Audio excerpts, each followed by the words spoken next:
Hi යාළුවනේ ඔයාලට මට කියන්න පොඩි දෙයක් තියෙනවා. මොකන්ද දන්නවද?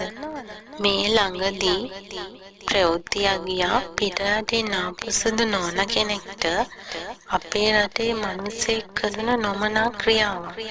ඇත්තට මේ ක්‍රියාව නිසා අපේ රට මුළු ලෝකයක් ඉස්සරහා අපහසුතාවයටපත් වුණා. එතකොට අපේ රටේ මිනිස්සු ගැන වැරදි ප්‍රතිරූපයක් අනිත් රටවල මිනිස්සු ඉස්සරහා මැවෙනවා. තමන්ට තමන් ඇඳුමෙන් වහගෙන ඉන්න දේවල් අනිත් අයට පෙන්වන්න ඔච්චරම අසහනයක් තියෙනවා නම් ඒ දේවල් පෙන්වන්න කලින් තමන්ගේ ගෙදර ඉන්න තමන්ගේ නෝනා තමන්ගේ දරුවා එයාලව මතකෙට ගන්න. මොකද තමන් කරන මේ නොහොබිනා ක්‍රියාව වෙනුවෙන් අවසානයේ ලෝකයක් රටක් ඉස්සරහා මුහුණ දෙන්න බැරුව ජීවිතේ දුක් විඳින්නේ ඒ ගෙදර ඉන්න අහිංසක මිනිස්සු.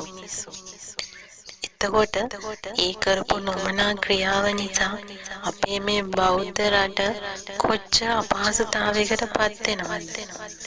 ඇත්තටම පිට රටවල් වල ඉන්න නෝනලා මහත්තුරු අපේ රටේ ලස්සන තැන් බලන්න හරි ආසයි. ඒ මිනිස්සු අපේ රටට ගොඩාක් ආදරේ කරන්නේ අපේ රටේ මිනිස්සුන්ගේ හදවත් හරි ලස්සන නිසා. මම අහන්නේ ඇයි අපේ මිනිස්සුන්ට ඒක තේරෙන්නේ නැත්තේ? තමන්ගේ ඒ විනාඩි 5 හැඟීම් පාලනය කරගන්න බැරුව දැන් කොච්චර දුක් විඳිනවද? තමන්ගේ පෙනුම නෙමෙයි වෙනස් කරගන්න ඕනේ.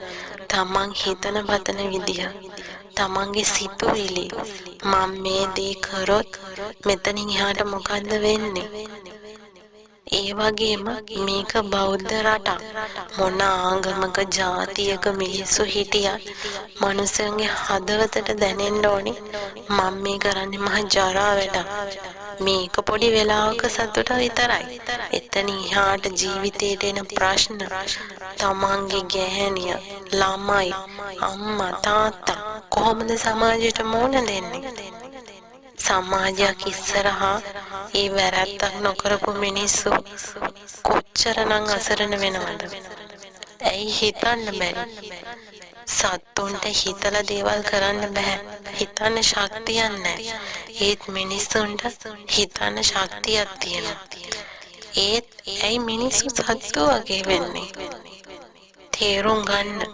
මිනිස් ආත්මයක් ලැබිලා තියෙන වෙලාවේ පිනක් දහමක් කරගන්න උත්සාහ කරන්න.